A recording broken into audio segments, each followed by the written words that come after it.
Kitob ma'naviyat, tafakkur va ma'rifat timsolidadir. Bugun yosh avlodni mutolaaga oshno etish, jamiyatda kitobxonlik madaniyatini yuksaltirish davlat siyosatining ustuvor yo'nalishlaridan biriga aylangan. Shu bois 2025-yil Farg'ona viloyatida kitobxonlik yili deb e'lon qilinib, bu yo'nalishda qator ishlar amalga oshirilmoqda. Ana shunday ezgu tashabbuslardan biri Xalqaro kitobxonlik festivali bo'lib, bugun Farg'onada mazkur festivalning ochilish marosimi bo'lib o'tdi.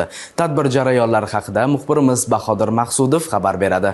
Festivalning asosiy maqsadi kitobxonlik madaniyatini rivojlantirish, aholi ayniqsa yoshlar o'rtasida mutolaaga bo'lgan qiziqishni kuchaytirish, kitob savdosi va nashriyotlar faoliyatini rag'batlantirish, shuningdek xalqaro hamkorlikni mustahkamlashdan iborat. Har qanday muvaffaqiyatning sirlaridan biri bu kutubxona.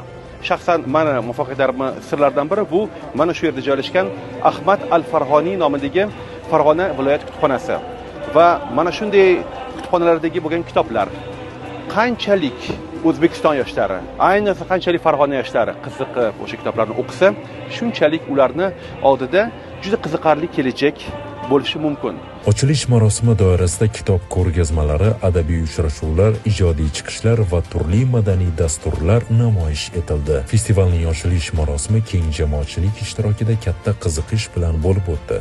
Bugun Xalqaro kitobxonlik festivalida Farg'ona viloyati mahallalar uyushmasi boshqarmasi, ya'ni shahar tuman bo'limlari tomonidan mahallalarda hunarmandchilikda aks ettirib berish uchun o'z hududlaridagi tadbirkorlikdan chiqqan xonadonlardagi mahsulotlarni olib kelib, o'z festivalimizda qatnashdi. Bahodir Maqsudov, Dostonbek Allomov, Ovozning informatsion dasturi uchun Farg'onadan maxsus.